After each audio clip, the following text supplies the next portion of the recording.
I'm Cassandra Mitchell, 32, and I woke up on Thanksgiving morning to a house that should have been filled with the scent of turkey and the chaos of family. Instead, silence. No one answered my calls. In the kitchen, I found a hastily scrawled note on the counter. My entire family had left for a luxury Thanksgiving getaway in Aspen. Without me. The realization hit like a physical blow this wasn't an oversight. They had planned this behind my back. Before I dive into this nightmare, I'd love to know where you're watching from. Drop your location in the comments, hit that like button, and subscribe to join our storytelling family. Sometimes the most painful betrayals come from the people who are supposed to love us most, and trust me, you'll want to hear how this one unfolds. I've always been the reliable one in our family, the fixer, the mediator, the one who puts everyone else first. Our family dynamic was complicated but close-knit. At least that's what I told myself. My mother, Diane, has always been the quintessential matriarch, loving but controlling, with clear favorites despite her protests to the contrary. My sister Rachel, 35, has been the golden child since we were kids. She's beautiful, charming, and knows exactly how to work our mother's approval system. My younger brother Brandon, 29, used to be my closest ally until about 4 years ago when everything changed. That was when Richard entered our lives. He swept my recently divorced mother off her feet with his charming smile and impressive business credentials. Within 6 months, they were married, and he moved into our family home with his daughter Valerie, who's 30 and never bothered to hide her disdain for me. Richard Thornton's successful business magnate, charismatic stepfather, and the man who systematically began dismantling our family dynamics while no one seemed to notice but me. He brought wealth into our previously middle-class lives. Suddenly, there were luxury vacations, expensive gifts, and private school for Brandon, who was still in college at the time. I should have been happy for my mother. After the pain of my father's affair and their bitter divorce, she deserved some happiness. But something about Richard never sat right with me. Little comments he'd make when others weren't around. The way his smile never quite reached his eyes when he looked at me. 3 months ago, I overheard him on a business call in his home office. The door was slightly ajar, and his voice carried that unmistakable tone of someone who knows they're doing something wrong. The investors will never know the difference, he'd said. By the time anyone figures it out, we'll have moved everything offshore. Trust me, this is foolproof. When he caught me standing there, his expression darkened momentarily before that practiced smile slid back into place. Just some complicated business talk, Cassandra. Nothing for you to worry about. But I did worry. And I made the mistake of bringing it up at a family dinner the following week. Richard laughed it off, explaining to everyone that I had misunderstood a legitimate tax strategy. My mother patted my hand condescendingly. Rachel rolled her eyes. Brandon looked uncomfortable but said nothing. And Valerie smirked like she'd been waiting for me to make exactly this kind of misstep. Always looking for problems where there aren't any, aren't you, Cass? She'd said sweetly. After that night, things became increasingly strained. Family gatherings became battlegrounds of subtle jabs and inside jokes I wasn't part of. Conversations would stop when I entered rooms. My opinions were dismissed before I'd fully expressed them. I tried talking to each family member individually. My mother assured me I was being paranoid. Rachel told me I was jealous of our new comfortable lifestyle. Brandon seemed to listen, but later repeated everything to Richard. And Valerie didn't even pretend to care. But nothing prepared me for discovering I'd been excluded from the family group chat. I'd borrowed my mother's phone to call mine when I'd misplaced it, and notifications kept appearing from Family-C. Scrolling through those messages showed months of conversations, plans, and shared jokes, all deliberately hidden from me. The final knife twist came after discovering the Thanksgiving abandonment. Still in my pajamas, hands shaking with hurt and rage, I opened Instagram to find Rachel had already posted photos from their luxury chalet in Aspen. Family Thanksgiving getaway, so blessed to have everyone I love here with me, the caption read. Everyone except me, that is. There they were, Mother Richard, Rachel, Brandon, and Valerie, all smiling in matching winter gear, beside a magnificent stone fireplace. The timestamp showed the photo was taken yesterday. They'd left without a word and had already been celebrating without me for a full day before I even knew I'd been abandoned. The silence in the house pressed in on me as I moved from room to room looking for answers. In the kitchen, I checked the refrigerator empty, except for my almond milk and some leftovers I'd brought home earlier in the week. They'd cleared out everything that might have been used for the Thanksgiving dinner we were supposed to have together. My mother's room still smelled faintly of her perfume, but her favorite suitcase was gone. In Rachel's guest room, the closet stood open and half empty. Brandon's room looked barely touched. He'd probably packed days ago. I hesitated outside Richard's home office. He always kept it locked, but today the door stood slightly ajar, a careless oversight in their hasty departure. Taking a deep breath, I pushed it open. The office was immaculate as always, with its leather furniture and impressive mahogany desk. I started opening drawers, not even sure what I was looking for, until I found a folder tucked beneath some ordinary business papers. My hands trembled as I opened it to find detailed travel itineraries for 5 people to Aspen, Colorado. First-class flights, private chauffeur service, a luxury chalet rental, spa appointments, dinner reservations at exclusive restaurants. The planning was meticulous, with the initial bookings dated 3 months ago, right around the time I'd overheard that suspicious phone call. A printed email confirmation showed my mother had called the week before to confirm there would be just the 5 of us and to cancel the 6th reservation. My reservation. The realization that they had initially included me, then deliberately decided to exclude me, sent a wave of nausea through my body. This wasn't an impulsive decision or an unfortunate oversight. This was premeditated emotional cruelty. On Richard's desk, a yellow sticky note had a reminder: family meeting. Thanksgiving plans? No see. They'd actually held a meeting about how to exclude me from the holiday.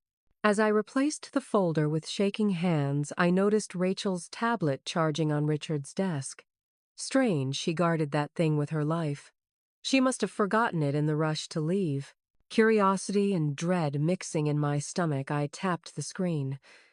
It lit up without requiring a password, another careless mistake. The audio recorder app was open, showing a file from 3 weeks ago labeled Family Meeting. I hit play. I just think we all need a break from Cassandra's negativity, Rachel's voice came through clearly. She's always questioning everything, especially since she got it into her head that Richard is doing something shady. I've tried to include her, my mother sighed. But she makes everything so difficult. She's jealous, Valerie's voice dripped with contempt. She can't stand that we're finally happy and she's still stuck in her dead-end job with no relationship. She'll ruin the entire holiday with her attitude. What do we tell her? Brandon asked, the only one who sounded remotely concerned. Nothing until the last minute, Richard replied smoothly. If we tell her now, she'll just make a scene. We'll leave her a note. She's a grown woman. She can handle one Thanksgiving alone. She's always going on about wanting space anyway, Rachel added. We're just giving her what she wants. The recording continued with them laughing about how I'd probably be relieved not to have to pretend to be festive. I stopped the recording, feeling physically ill. They had sat around this very desk planning to abandon me on a family holiday, laughing about it. Something else caught my eye, a bank statement from my personal account that had no business being in Richard's office. I snatched it up, scanning the numbers with growing horror. $15,000, my entire savings that I'd been putting aside for years to eventually start my own business, had been transferred out 3 days ago to an account I didn't recognize. I stumbled back to my room in a daze, only to discover subtle signs that someone had been through my things.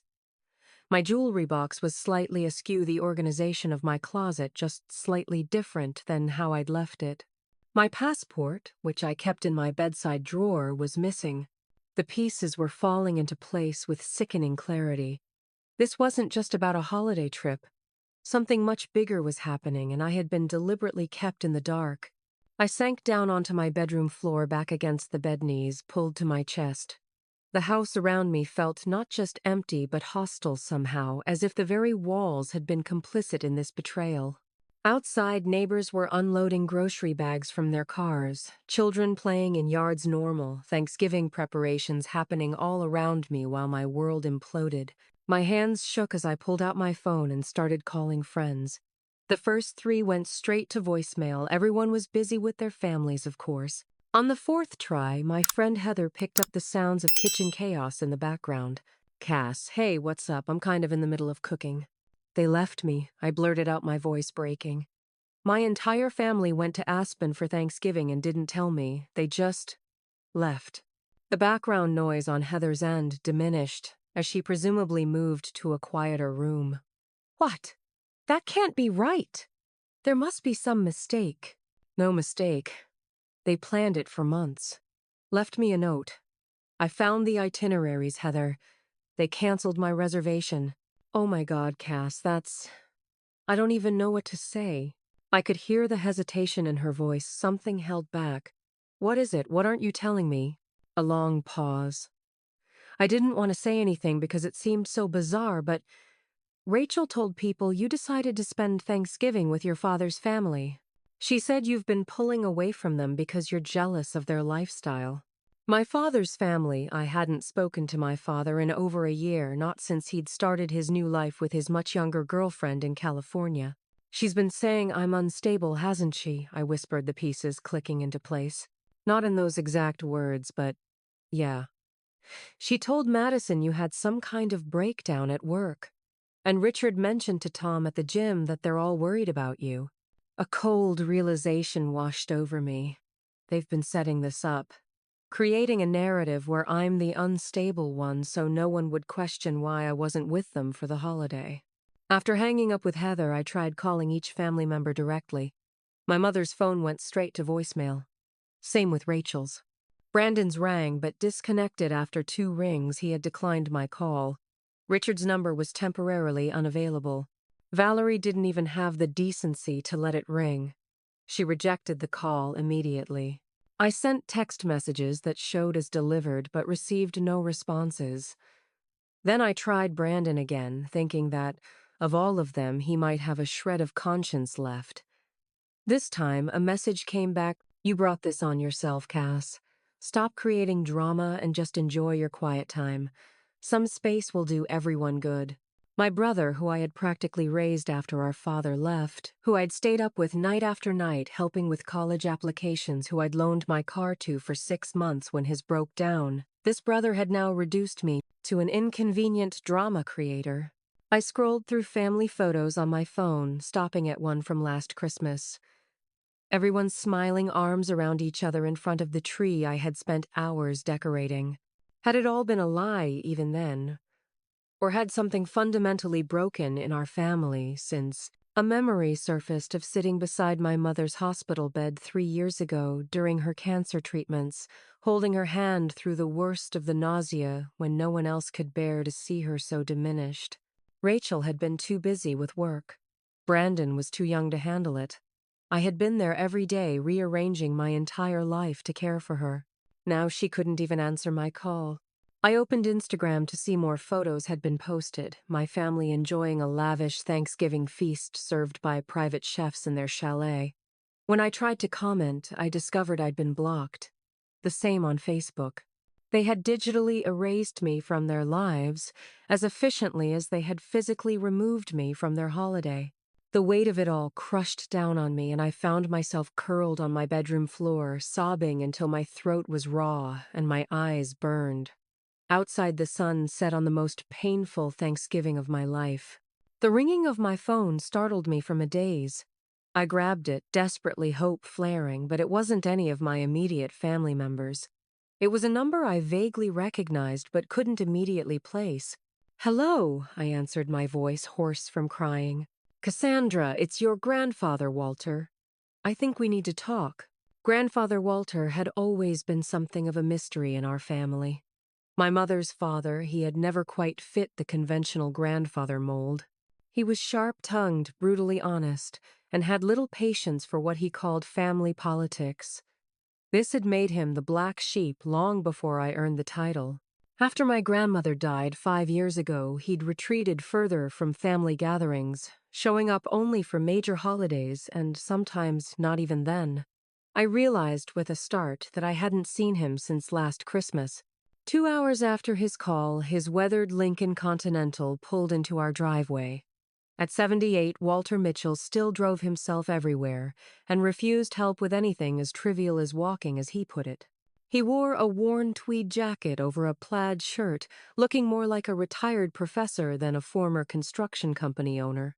"You look terrible," were his first words to me, but his eyes were kind. "Thanks," I managed a weak smile. "You missed the family trip to Aspen." "Wasn't invited," he replied, hanging his coat on the rack. "Though I suspect my absence was less dramatic than yours. Got any coffee in this mausoleum?" As the coffee brewed, Walter settled at the kitchen table, placing a worn leather briefcase beside him. "So they finally did it," he said, not really a question. "Cut you out completely. You knew this would happen." He sighed heavily. "Not exactly this, but something like it. That man has been isolating your mother, all of you, for years. Subtle at first, then more obvious. When I tried to warn Diana, she accused me of being jealous of her happiness." "That sounds familiar," I said bitterly. Walter nodded. "Richard Thornton has a pattern. I've been tracking it since he married your mother." He opened his briefcase and pulled out a manila folder stuffed with papers. "Look at these. Company registrations, bankruptcy filings, news clippings. 3 different companies, 3 different states, 3 very similar patterns." I spread the documents across the table. Business ventures that started with promise and ended with bankruptcy filings, leaving investors holding the bag, while substantial sums disappeared into offshore accounts. The names changed slightly each time: Richard Thornhill, Rich Thornwood, Richard T. Wellington, but the grainy photos accompanying the articles showed the same man, my stepfather. "He's a con man," I whispered, the pieces falling into place. "A sophisticated one," Walter corrected. "He targets wealthy widows or divorcees, marries them, isolates them from family members who might ask questions, then systematically drains their assets before disappearing." "But we weren't wealthy when he met Mom." Walter's expression darkened. "Your grandmother left your mother a substantial inheritance when she died. Over $2 million that was supposed to be shared between you 3 children when you turned 35. Did you know about that?" The shock must have shown on my face. "No. Mom never mentioned any inheritance.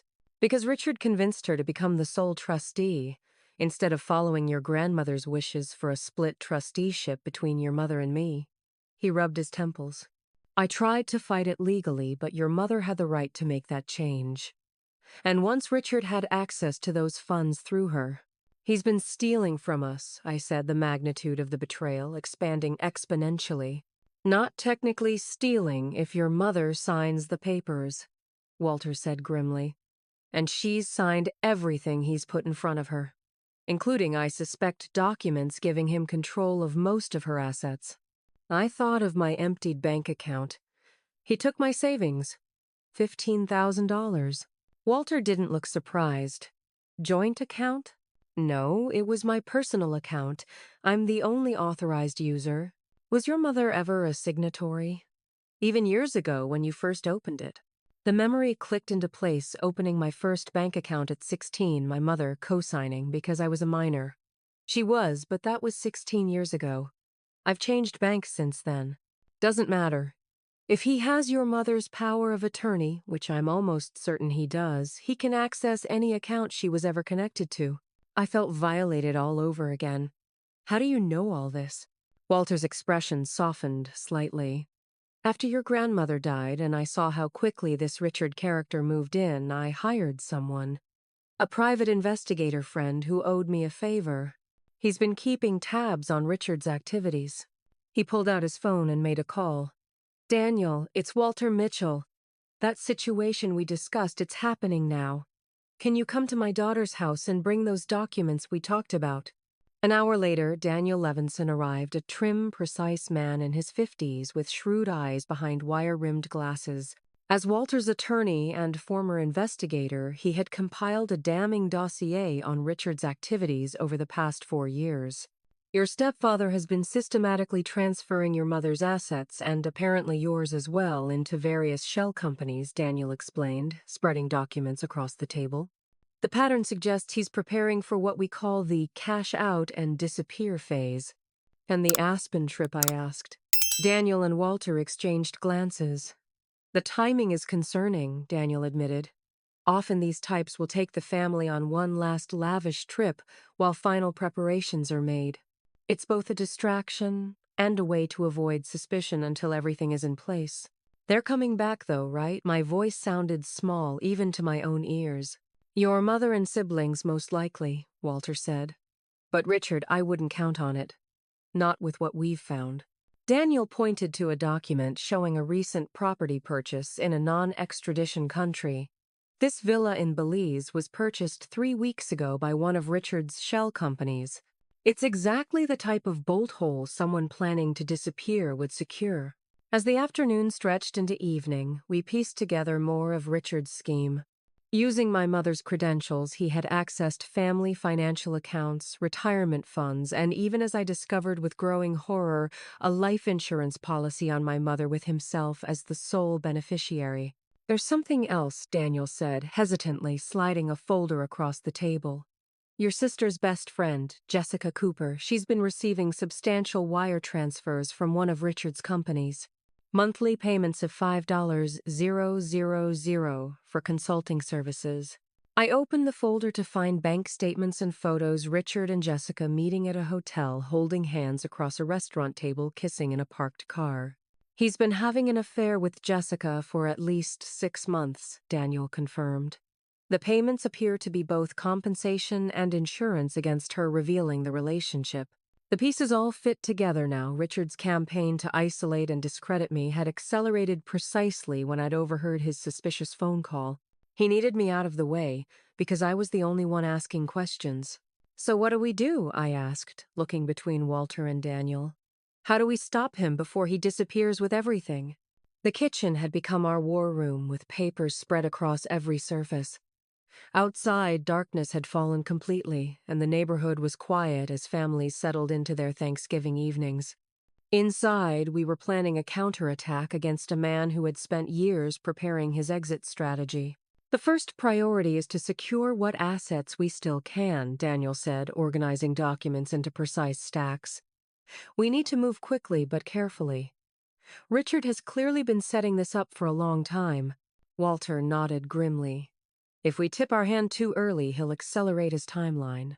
Cassandra, you're the only one who might still have access to accounts and information we need. I ran my hands through my hair, which hadn't been brushed, since I'd discovered the abandonment that morning. I don't have access to Mom's accounts. Don't be so sure, Daniel replied. Your mother has likely used the same passwords for years with minor variations. People are predictable that way, especially when they trust someone else to handle their finances. He was right. After some thought, I tried my mother's laptop, which she'd left behind, another sign she expected to return at least. Her standard password didn't work, but the third variation I tried did her wedding anniversary with Richard, followed by his initials. I'm in, I said, feeling a strange mix of triumph and invasion. This was my mother's private information, but she had allowed Richard access to mine without my consent. The moral lines were blurring by the minute. The browser's saved passwords gave us access to her email, bank accounts, and investment portfolios. The picture that emerged was worse than we'd imagined. Richard had been steadily transferring funds to accounts we couldn't access, leaving just enough in the visible accounts to avoid triggering immediate suspicion. Look at this, I pointed to a transfer authorization scheduled for the day after Thanksgiving tomorrow. He's moving another $500,000 to this offshore account while they're all distracted with luxury shopping in Aspen. Daniel took notes rapidly. We can stop that transfer and redirect the funds to a secure account. We'll need a court order to freeze the other accounts, but I can have that ready for a judge first thing tomorrow morning. Walter paced the kitchen, his face lined with anger and concern. The money is one thing, but Diana and the kids are with him right now. If he realizes we're onto him, he won't, Daniel assured him. Not yet. According to his pattern, he's still in the final preparation phase. The actual disappearance likely won't happen until after they return from Aspen. He needs them all to return home unsuspecting so he can make his clean break without witnesses. I thought about my mother, sister, and brother enjoying their exclusive Thanksgiving getaway, completely oblivious to the fact that the man they trusted was planning to abandon them after stealing their financial future. Despite their betrayal of me, I couldn't let that happen to them. So we let them come home, I said slowly, and we confront Richard with everything we've found. All of us together. It's risky, Daniel cautioned. Richard has proven he's manipulative and convincing. Your family has already chosen to believe him over you once. Then we make the evidence impossible to ignore, I replied, a new determination rising within me. We document everything, prepare a presentation they can't dispute, and make sure Richard has no opportunity to twist the narrative. Over the next several hours, we developed our strategy. Daniel would prepare the legal documents to freeze accounts and prevent further transfers. Walter would contact financial institutions with fraud alerts, and I would gather and organize all the evidence into an undeniable case against Richard. Using my mother's credentials, I accessed family email accounts and found more evidence of Richard's manipulation emails where he'd subtly poisoned my family against me, highlighting innocuous comments I'd made concerning behavior and signs of instability. In one particularly damning email to my sister, he suggested that my financial irresponsibility was why he had to secure my savings account. He's been laying the groundwork for stealing my money by convincing them I can't manage it myself, I said, my voice shaking with fury. And they believed him without even asking me. People want to believe those they trust, Walter said quietly. Your mother wants to believe she finally found happiness.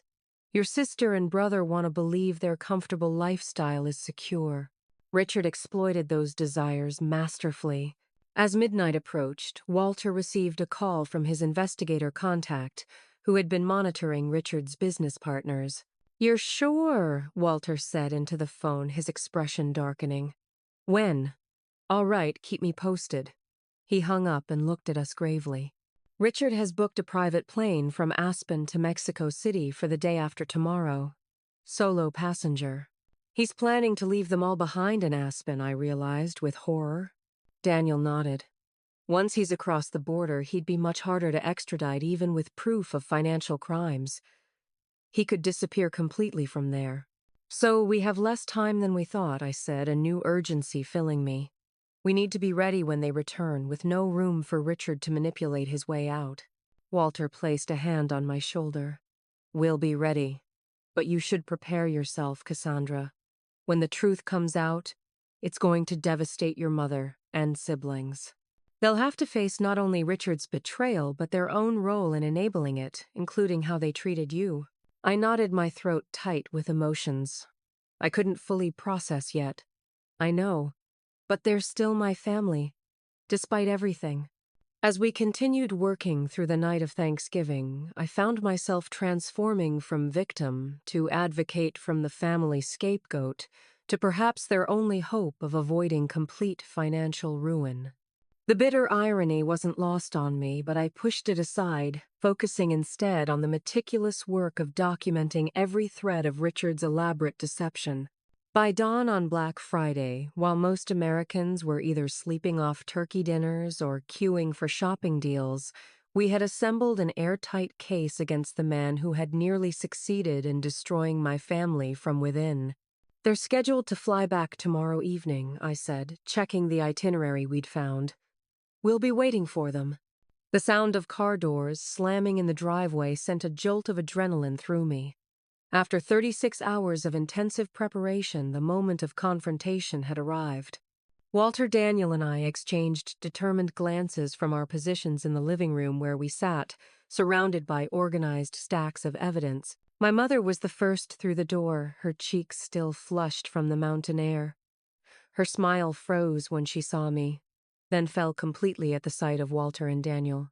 Cassandra, Dad, what's going on here? Her voice held more annoyance than concern.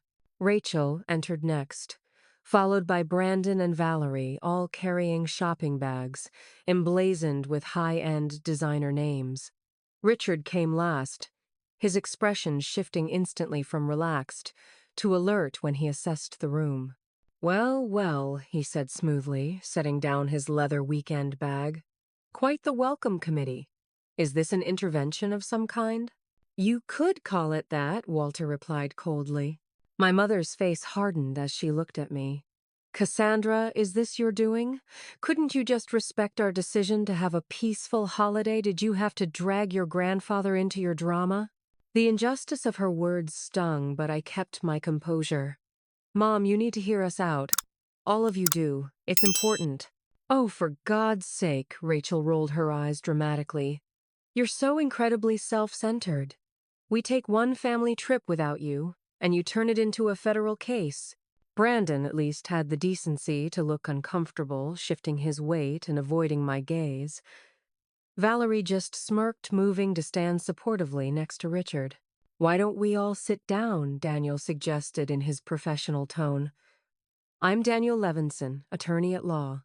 We have some matters to discuss that concern all of you." Richard's posture subtly changed, a slight tensing that only someone looking for it would notice. "I don't know what Cassandra has told you, but I can assure you any legal matters concerning this family can be addressed through our family attorney." "That would be Lawrence Whitman, correct?" Daniel asked mildly. "The attorney who has prepared numerous documents for your signature over the past few years, Diana," he addressed my mother. Mom looked confused. "Yes, Richard's attorney has handled some paperwork for us. It's perfectly normal for a blended family." "Lawrence Whitman doesn't exist," I said quietly. "The man you met was Richard's business associate, James Perry, posing as an attorney. He's not licensed to practice law anywhere in the United States." "That's absurd," Richard scoffed, but I saw the flash of panic in his eyes. "Diana, your daughter has clearly been filling your father's head with her paranoid fantasies." My mother looked between us uncertainly.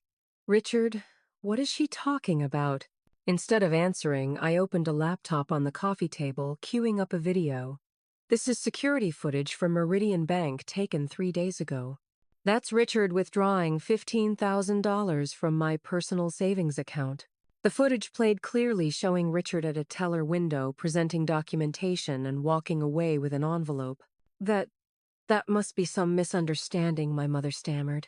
"No misunderstanding," Walter said firmly. "He used your power of attorney to access Cassandra's account, which you were originally a co-signer on when she was a minor." Richard's charm hardened into something colder. "Diana, this is ridiculous. I was moving Cassandra's money to a more secure investment on your behalf. You asked me to look after the family finances." "Did she ask you to book a solo flight from Aspen to Mexico City?" I asked, sliding the reservation confirmation across the table. "For tomorrow. Without any of your family." The color drained from my mother's face as she stared at the document. "Or perhaps she asked you to purchase this villa in Belize," Daniel added, producing photographs and property records. "Under the name Richard Wellington, one of your previous aliases," Rachel echoed, her confident demeanor cracking slightly. "Richard, what are they talking about?" Richard's expression darkened as he realized the extent of what we'd uncovered. "This is a coordinated attack on my character," he said, his voice hardening.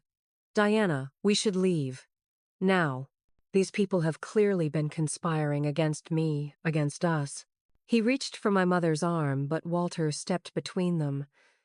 "The only one conspiring is you, Thornton. Or should I say Thornhill or Wellington." I produced the newspaper clippings and court records. 3 companies in 3 states, all ending in bankruptcy with millions missing. 3 wealthy women married and left financially ruined. Brandon had moved closer, examining the documents with growing horror. "These are real court filings," he said, his finance degree finally proving useful. "Mom, these show a clear pattern of fabrications and lies," Richard shouted, slamming his hand on the table. "Diana, are you going to believe these people over your own husband?" My mother stood frozen, her gaze fixed on the villa photographs. "You said we'd never live abroad," she whispered. "When I suggested retiring somewhere tropical, you said you'd never leave the States." "This is insane," Valerie cut in, her voice shrill. "Dad wouldn't do these things. Cassandra has always been jealous of us, of what we have. What we have, I repeated quietly. Including your tuition to that exclusive art school in Paris next semester. The one Richard promised was a special gift just for you. Valerie's eyes widened. How did you? Because I found the acceptance letter and the wire transfer confirmation, I replied. He was going to take you with him, Valerie. Only you. Everyone else was getting left behind. The betrayal on my mother's and siblings' faces would have been satisfying under different circumstances. Now it just added another layer of pain to an already excruciating situation. Richard looked from face to face, calculating his options. Then, with surprising speed for a man his age, he lunged for his weekend bag by the door. Brandon, to his credit, reacted instantly, blocking Richard's path. You're not going anywhere until we sort this out. Richard's composed facade finally cracked completely. Get out of my way, you ungrateful little parasite, he snarled, shoving Brandon hard enough to send him stumbling backwards. What happened next seemed to unfold in slow motion. Richard grabbed his bag and pulled out a laptop, clutching it like a lifeline. You think you know everything, he laughed bitterly. You have no idea. I still have access to all the accounts. One transfer, and it's all gone. Everything. He began typing frantically as chaos erupted around him. My mother cried out in distress. Valerie screamed accusations at me. Brandon tried to grab the computer. And in the midst of it all, a terrible realization dawned on me. Richard was trying to initiate the final transfers that would empty every account before disappearing. The living room had devolved into complete chaos. Richard backed himself into a corner, still frantically typing on his laptop. My mother had collapsed onto the sofa, her face buried in her hands. Rachel stood frozen in shock, while Brandon continued trying to approach Richard, who warned him off with wild threats. One more step and I swear I'll transfer everything, Richard threatened, his charming mask completely abandoned. Every penny will be gone before midnight. Daniel remained remarkably composed, quietly speaking into his phone near the doorway. Walter had moved to sit beside my mother, his hand on her shoulder in an awkward attempt at comfort. Valerie's reaction was the most volatile. She paced between Richard and the rest of us, her loyalties visibly torn. This is all some mistake, she insisted, though her voice trembled with uncertainty. Dad wouldn't do this. There's an explanation. The explanation is that your father is a con man, I said, trying to keep my voice level, despite the adrenaline coursing through me. He's done this before, Valerie. 3 times that we know of. Shut up, she screamed, tears streaming down her face. You've always hated me. You've always tried to turn everyone against me. Against you, my mother looked up, her mascara streaked down her cheeks. Valerie, what are you talking about? No one has been against you. Richard laughed, a hollow sound devoid of humor. Go ahead, Valerie. Tell them what you know. Valerie looked trapped, her eyes darting between her father and the rest of us. Something in her seemed to crumble as she sank into a chair.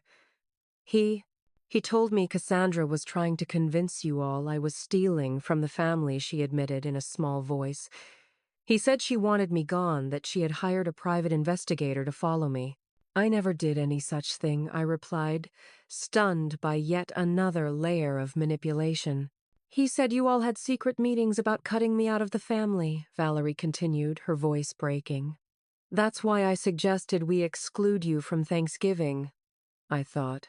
I thought I was just doing the same to you first. Rachel had moved to the pile of evidence on the coffee table, rifling through bank statements with growing horror. Mom, she said, her voice hardly above a whisper, these show transfers from your accounts. My trust fund is empty. Everything grandmother left for me. It's gone. My mother's face went ashen. That's not possible. Richard said he was just moving things to better investments. Better investments in his own offshore accounts, Walter said grimly. Diana, he's been systematically draining every account for months. Brandon had stopped trying to approach Richard and instead moved to examine the financial documents with Rachel. His finance background allowed him to grasp the implications quickly. These aren't investments, he confirmed, his voice hollow. These are straight transfers to untraceable accounts. And these shell companies, they're all registered in non-extradition countries. My mother stood shakily, turning to face Richard.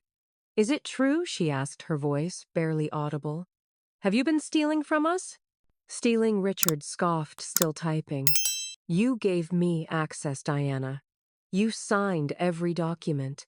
You begged me to handle the finances because you were so bad with money. I just did what was best. Best for who I demanded. For me, obviously, Richard's smile was cold. Did you really think I was going to spend the rest of my life with a family of needy, entitled parasites? You've all been living off my expertise, my connections. We've been living off our mother's inheritance, I corrected.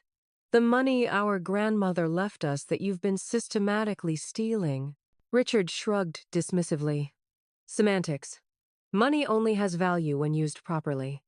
Your family would have squandered it on sentimentality and foolish pursuits. Like Valerie's art school, Brandon asked, turning to his stepsister, Did you know that was being paid for with our inheritance money? Valerie looked stricken. He said it was from his business profits. What business profits? Walter asked. Richard hasn't run a legitimate, profitable business in over a decade. The room fell silent as the magnitude of Richard's deception began to sink in. Every relationship, every family moment, every financial decision had been built on calculated lies. What about Jessica? I asked, quietly turning to Rachel. Did you know your best friend has been receiving $5,000 monthly payments from Richard's company? Rachel's confusion was genuine. What Jess doesn't work for Richard.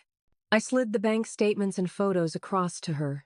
Rachel's expression transformed from confusion to shock to devastation as she examined the evidence of her best friend's betrayal with her stepfather. 6 months, I said gently. They've been seeing each other for at least 6 months. Richard didn't even bother denying it. Jessica, unlike all of you, appreciates a man of sophistication. She understands ambition. She understands cash payments, Walter corrected harshly. My mother, who had been swaying slightly on her feet, suddenly straightened. Something shifted in her expression, devastation hardening into rage. She marched to the table, snatched up the bank statements, and advanced toward Richard. My children's inheritance, she said, her voice shaking. My father's retirement that he entrusted to me. My daughter's savings account. My husband's life insurance payout. You took everything. Richard's confidence wavered slightly in the face of her fury. Diana, be reasonable. I was going to send for you eventually. After I had everything set up. Like you set up those other women, she thrust the newspaper clippings in his face. The ones you left penniless after stealing their life savings. For the first time, Richard looked cornered. His eyes darted to the door, calculating his escape options. Valerie had been silent, processing her own role in the deception. Now she looked up, her face streaked with tears. You were going to leave them behind, she said to her father, realization dawning. You told me we were all going to start fresh somewhere warm. But you never meant all of us, did you? Richard's expression hardened. You're my daughter. The only one in this family actually worth taking along. And what about them? Valerie gestured to the others. What were they supposed to do with nothing left? Richard's laugh was chilling. Not my problem. They've been living in a fantasy world for years. Time they faced reality. The cruelty of his dismissal seemed to break something in my mother. She lunged at him with a cry of rage, knocking the laptop from his hands. Richard reacted instantly, shoving her backwards with enough force to send her sprawling. Brandon moved quickly, placing himself between Richard and our mother. Touch her again, he said, his voice low and dangerous, and I don't care what legal consequences there are, I will make you regret it. Richard sneered at him. Big talk from a boy who couldn't even stand up for his sister when I was systematically turning you all against her. He pointed at me. You chose luxury ski trips and designer clothes over your own sister. You're all as bad as each other. The harsh truth of his words landed like physical blows. My siblings couldn't meet my eyes, the weight of their complicity finally sinking in. Daniel, who had been quietly observing while staying on his phone, finally stepped forward. Mr. Thornton, the police are on their way. I've also spoken with a judge who has issued emergency orders freezing all accounts connected to you. The game is over." Richard's face contorted with rage. He made a sudden dash for the door, shoving Daniel aside with surprising strength.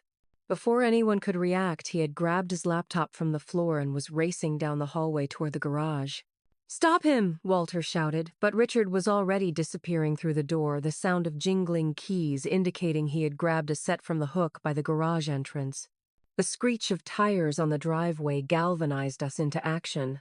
Brandon was the first to move, sprinting out the front door with Walter close behind. I grabbed my phone and Richard's briefcase, which he'd left behind in his haste, and followed them. Outside, Richard had backed my mother's Mercedes out of the garage at dangerous speed, nearly clipping the mailbox. Brandon had reached the end of the driveway and was attempting to block the car's exit. "Move or I'll run you down!" Richard shouted through the open window, revving the engine threateningly. "The police are already on their way," I called out, hoping to reason with him. "All accounts are frozen. There's nowhere to run." For a moment, Richard seemed to waver, calculation visible even at this distance. Then he gunned the engine, swerving around Brandon and bouncing over the edge of our neighbor's lawn to reach the street. "He's heading for his office," Daniel said, joining us in the driveway. "He'll have backup account information there, possibly cash and travel documents." "My car," I said, digging for my keys. "We can follow him." Within moments, Brandon, Daniel, and I were in my sedan, in pursuit of the Mercedes now disappearing around a corner. My mother, Rachel, Walter, and a still shell-shocked Valerie remained at the house waiting for the police. "He's desperate," Daniel warned as I drove. "That makes him unpredictable and dangerous." "He's also predictable in some ways," I replied, taking a sharp turn. "He'll go for his contingency plan. There must be cash passports, something he kept for an emergency escape." Brandon was calling the police from the passenger seat, giving them updates on our location. "They've got patrols heading to his office building now," he reported after hanging up. Richard's office was in a sleek high-rise downtown, about 15 minutes from our house. I took every shortcut I knew, and we arrived just in time to see him hurrying through the lobby doors. 11th floor, I reminded them, as we parked haphazardly and ran for the entrance. The night security guard looked startled as the three of us burst in. "Mr. Thornton just went up," he said, recognizing me from previous visits. "Is everything okay?" "No," I replied tersely. "Please don't let him leave the building. The police are on their way." We rode the elevator in tense silence, each preparing for what might happen next. When the doors opened on the 11th floor, we found the lights already on in Richard's corner office suite, visible through the glass walls that separated it from the reception area. He was at his desk, frantically typing on his laptop while simultaneously trying to open a wall safe hidden behind an abstract painting. "It's over, Richard," I called out, pushing open the glass door to his office. "Step away from the computer." Richard's head snapped up, his face contorted with fury and desperation. "You've ruined everything," he snarled. "Years of planning destroyed by a nosy little nobody who couldn't mind her own business." "This was absolutely my business," I replied steadily. "That's my family you were trying to destroy." "Family," he laughed bitterly. "The same family that left you alone on Thanksgiving, who believed every lie I told about you without question, who chose luxury and comfort over loyalty. That family?" His words stung, but I refused to be baited. "Yes, that family. Because despite everything, they don't deserve what you were planning to do to them." Richard had managed to open the safe and was now pulling out stacks of cash passports and a small handgun that made my blood run cold. Brandon stepped forward cautiously. Richard put the gun down. "The police are already downstairs." "Stay back," Richard warned, waving the weapon. "I've got diplomatic credentials for 3 countries and enough cash to disappear anywhere. I am not spending my remaining years in prison because of this vindictive bitch and her pet lawyer." Daniel remained remarkably calm. "The accounts are already frozen, Mr. Thornton. Emergency court orders were issued within hours of us discovering your scheme. That laptop won't help you access anything now." Doubt flickered across Richard's face as he glanced at his screen. He was trying various passwords and receiving error messages. "You think you're so clever," he spat. You have no idea who you're dealing with. I've been doing this for decades. I always have a backup plan. Not this time, I said, holding up his briefcase. Your emergency credit cards, your offshore account numbers, your contact list for the people who were going to help you disappear, we found it all while you were in Aspen. Richard's face went pale. You're bluffing. Swiss account ending in 4,392, I recited from memory. Cayman account under the name Alexander Wellington. Bitcoin wallet with approximately 6 million in cryptocurrency. All frozen or flagged now. The sound of sirens outside grew louder, and Richard's expression shifted from confidence to panic. He lunged for the laptop again, typing frantically. One last transfer, he muttered, more to himself than to us. Still one account they don't know about. Brandon moved with surprising speed, grabbing the laptop and pulling it away. Richard reacted instinctively, swinging the gun toward him. Time seemed to slow down. I heard myself screaming Brandon's name. Daniel moved to intercept. And then the sound of breaking glass as the office door burst open, police officers flooding in with weapons drawn. "Drop the weapon, police! Drop it now!" Multiple voices shouted commands as Richard found himself surrounded. For one terrible moment, I thought he might try to shoot his way out. Then his shoulders sagged and the gun clattered to the floor. The fight seemed to drain out of him all at once as officers moved in to handcuff him. "You'll regret this," he said as they led him past me. "They all will. When they realize what their lives will be like now, broke, humiliated, their reputations destroyed, they'll wish they'd let me go." I watched in silence as they took him away, his threats echoing in the suddenly quiet office. Daniel placed a comforting hand on my shoulder. "It's over," he said quietly.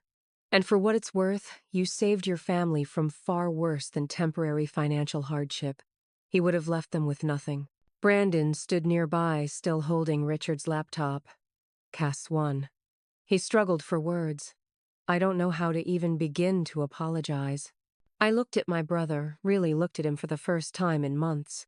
Behind the designer clothes and careful grooming Richard had encouraged in him, I could still see traces of the sensitive boy who used to run to my room during thunderstorms. "We have a lot to talk about," I said finally. "But right now let's go home. Mom and the others are waiting." As we drove back through the night, police cars escorting us, I felt the weight of the past days pressing down on me. The confrontation was over, but the hardest part, rebuilding what had been broken in my family, was just beginning. 1 month later, snow dusted the windows of the family home as we gathered in the living room to decorate a modest Christmas tree. So much had changed since that devastating Thanksgiving morning. Richard remained in jail, denied bail due to flight risk, facing multiple federal charges for wire fraud, identity theft, and financial crimes. The investigation had uncovered even more victims from his past, strengthening the case against him. Through Daniel's tireless efforts, we had managed to recover some of the family assets. Not all significant sums had indeed disappeared into untraceable accounts, but enough that we wouldn't face immediate financial ruin. My own savings had been fully restored as part of the criminal case. The emotional recovery proved far more challenging than the financial one. "I think this goes on the left side," my mother said, handing me a faded ornament, a small ceramic star I had made in 2nd grade. Her hands trembled slightly, a new nervousness that appeared whenever she tried to make decisions, even small ones. "Wherever you think it looks best," I replied gently. We had all been attending therapy individually, and as a family working through the layers of manipulation and betrayal that had infected our relationships. Twice weekly we gathered in Dr.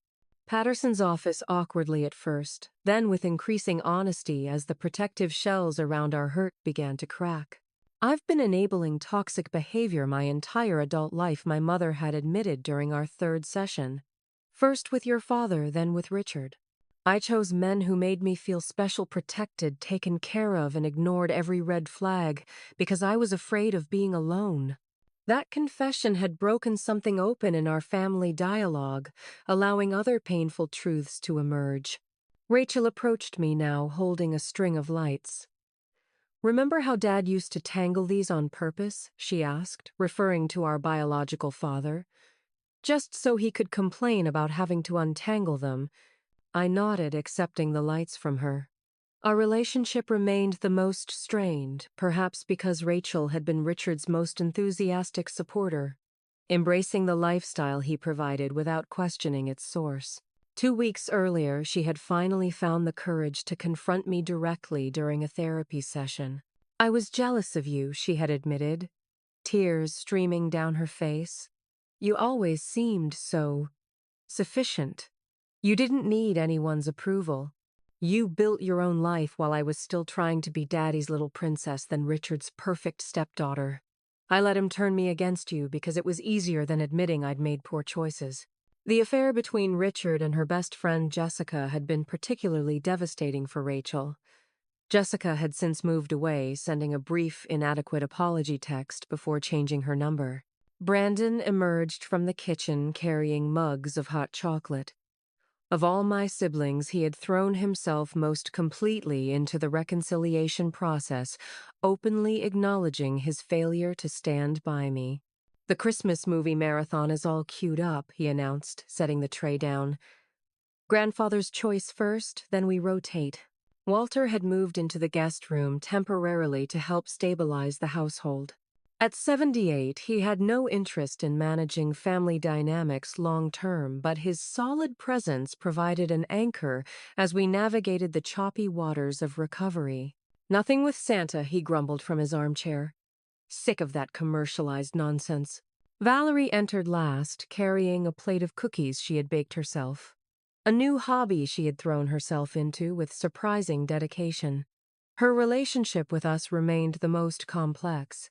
She had lost not only her illusions about her father, but also her planned future, as the prestigious art school tuition had turned out to be paid with stolen funds. "I made the gingerbread ones without nuts," she said, quietly looking at me. "I remembered you mentioned an allergy last week." It was a small gesture, but representative of the efforts we were all making tentative steps toward genuine consideration, rather than the performance of family that Richard had orchestrated.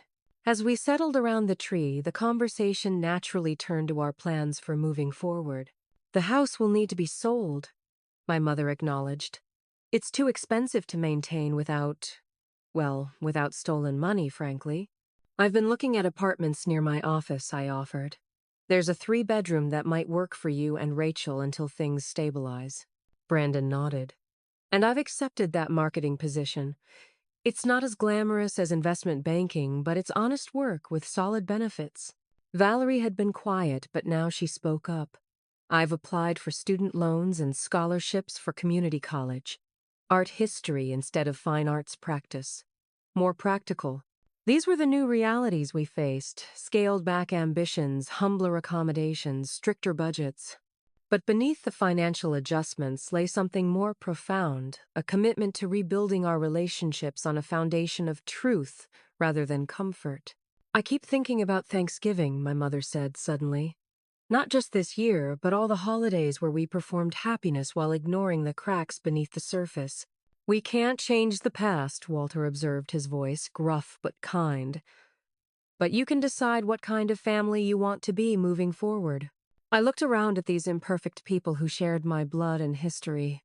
We had hurt each other, failed each other, and yet here we were trying again. The path ahead wouldn't be easy. Trust once shattered requires patience and persistence to restore. I think I said carefully that real family isn't about grand gestures or luxury trips. It's about showing up for each other even when it's difficult. Especially when it's difficult. My mother reached for my hand, her eyes filled with tears. "I'm so sorry, Cassandra. For everything." "I know," I replied, squeezing her hand. "I am too." The Christmas tree lights cast soft shadows across the room as we settled in to watch the movie. Walter had selected an old black-and-white classic with no Santa in sight. Outside snow continued to fall, covering our neighborhood in a clean blank sheet, much like the new page we were attempting to write together. I had lost much in the past month: illusions about my family, certainty about my place in it, trust that had once seemed unbreakable. But I had also gained something precious: the knowledge that I could face betrayal, stand my ground, and still choose compassion over bitterness. True gratitude, I was learning, isn't about having everything you want.